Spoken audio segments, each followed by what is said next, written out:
dream in time gone by.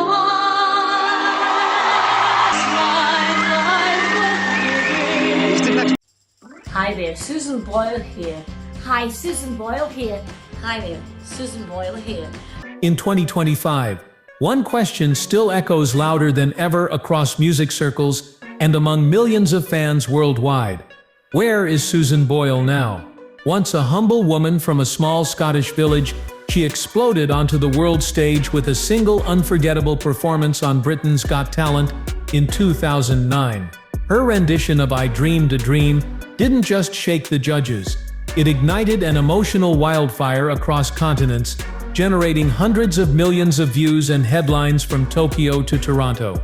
She was everywhere, on Oprah's couch, in royal palaces, on stage with the Royal Scots Dragoon Guards, and plastered across newsstands and YouTube thumbnails. The woman who once lived in government housing was suddenly being hailed as a global treasure, selling millions of albums, shattering records, and redefining what a star could look and sound like.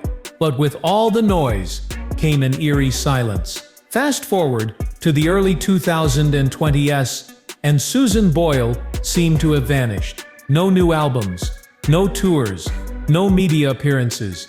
Fans who once cheered her meteoric rise were left whispering in confusion. Did she retire?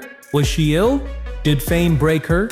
And yet, unlike many stars whose decline is documented by paparazzi and tabloid chaos, Susan's disappearance felt different, quiet, respectful, almost reverent, as if the world agreed she deserved peace, but still ached for closure. The world that once stood still for her voice now found itself haunted by her absence. How does someone so beloved, so universally embraced, just fade away? That's the mystery that has puzzled fans for years. But to understand where Susan Boyle is now, we first need to understand what built her, what forged the dream that once awed the world, and the private pain that nearly destroyed it. Long before Susan Boyle stunned the world with her voice, she was a girl battling invisibility in a world that didn't seem to want her. Born on April 1st in the early 1960s, in a small hospital in West Lothian, Scotland, Susan was the ninth and youngest child in a poor working-class family. Her mother, Bridget, already in her late 40s, had been warned by doctors that the pregnancy was dangerous for both her and the baby. But driven by unwavering faith, Bridget carried on. Susan entered a world that was already stacked against her. During her birth, she suffered from oxygen deprivation, which led doctors to label her as having mild brain damage, a claim that would shadow her for decades. At home, things were far from gentle.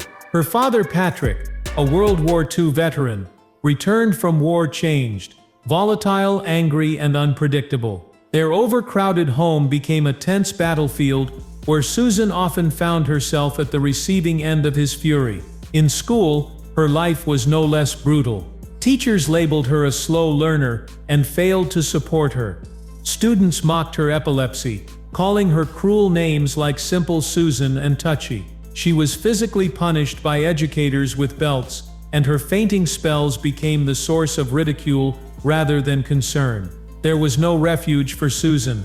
Not at home, not in the classroom, not even within herself. She grew up not only with the scars of poverty and bullying, but also under a false belief that she was damaged goods, an idea reinforced daily by everyone around her. The trauma of those years planted seeds of loneliness that would bloom in later life, making it difficult for her to trust, connect, or believe that she was capable of more.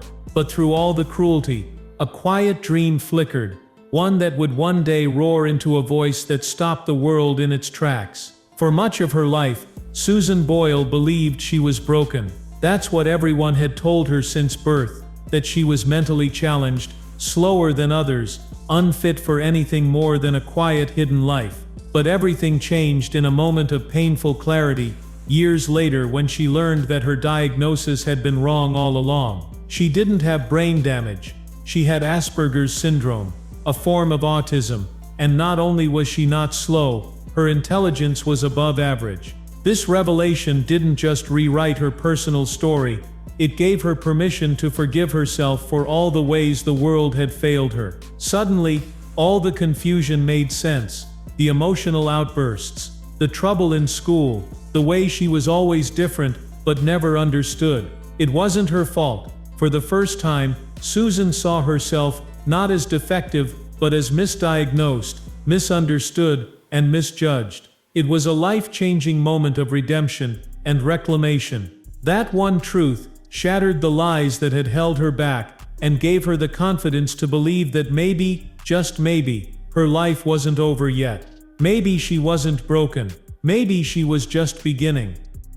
Even as that inner realization transformed how Susan viewed herself, life continued to challenge her resolve. In her mid-20s, she fell in love for the first time. But before she could even explore the depths of that relationship, her father sabotaged it, telling the man on the phone that Susan wasn't interested. The heartbreak was devastating. As her siblings left home and built their lives, Susan stayed behind, becoming the sole caretaker for both aging parents. She put her dreams on hold again, and after her mother passed away at age 91 in 2007, her world collapsed. For 2 years, Susan barely left her house. The once vibrant home she had filled with care and loyalty became a cave of sorrow. Her only companion was her cat, Pebbles. The woman who had once dared to believe in music no longer had the strength to sing. The silence was deafening, but deep inside, a promise still whispered, one made to her mother before she died. Susan had vowed to share her voice with the world, and in 2008, despite her fear and fading hope, she summoned the courage to audition for Britain's Got Talent. At 47 years old, unemployed, and emotionally weathered, she made the quietest yet loudest choice of her life to be seen. Susan Boyle stepped onto the Britain's Got Talent stage in Glasgow, wearing a simple gold lace dress and messy hair. The audience chuckled. The judges smirked. She didn't look like a star. They had all decided that before she even opened her mouth. But then she sang. The first notes of A Dream to Dream cut through the cynicism like a sword. The crowd gasped. Simon Cowell's jaw dropped. Amanda Holden stared wide-eyed. In less than 10 seconds, Susan didn't just sing a song, she redefined what talent looked like. That audition went viral, drawing over 100 million views in just 9 days. Social media exploded. Celebrities tweeted their amazement, Oprah extended an invitation, and reporters from more than 50 countries came knocking.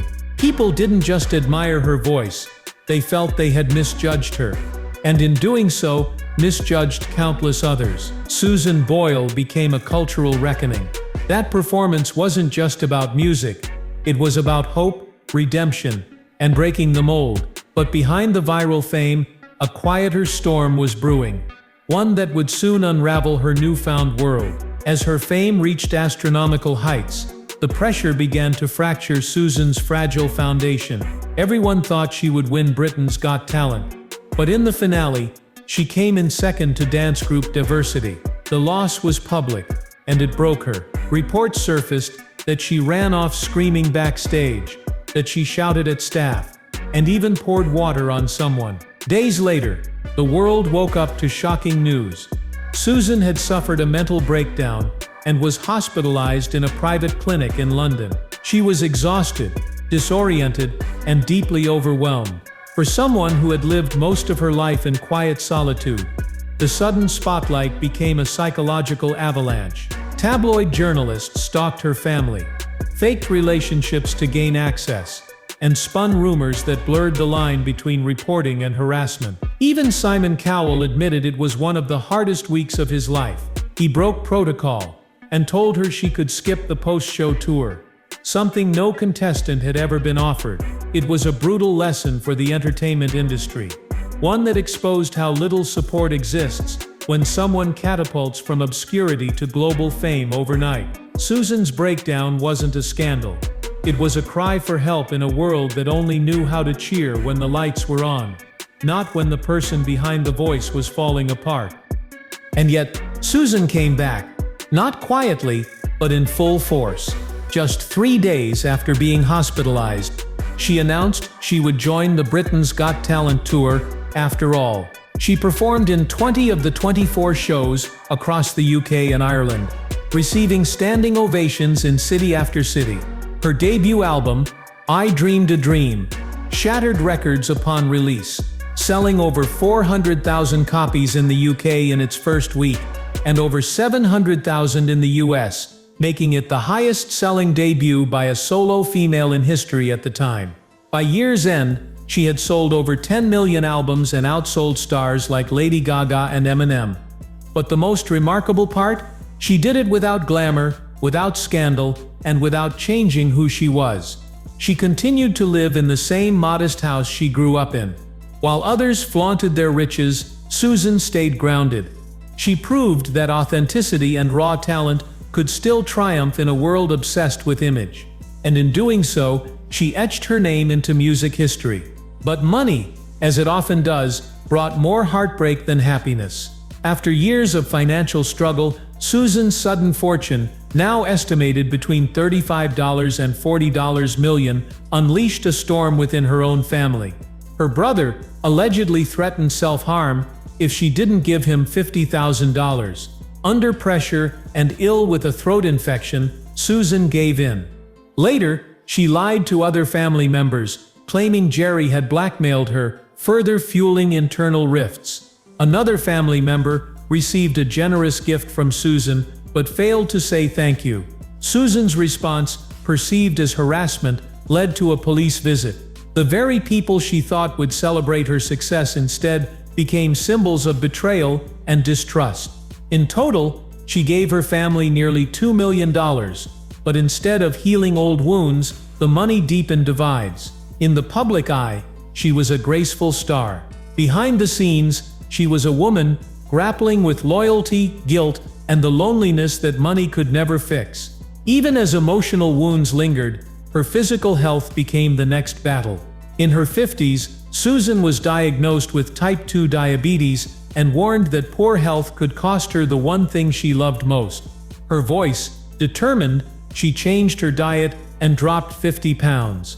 But just as she adjusted to a healthier life, the COVID-19 pandemic hit, isolated again. She stayed locked in her home, fearing what even a simple virus could do.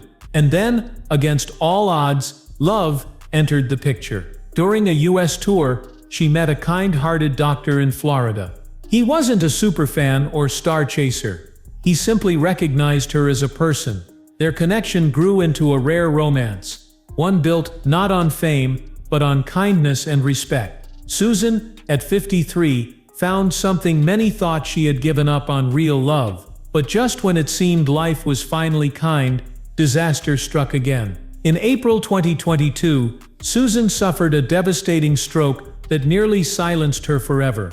Her speech faltered, her singing voice vanished, and for over a year, she battled daily just to recover basic strength. Many feared she'd never return, but in June 2023, she stunned the world once again. On the same stage where she had first changed history, she sang I Dreamed a Dream once more. The audience erupted. Simon Cowell was moved to tears, calling it the most emotional performance he'd ever seen.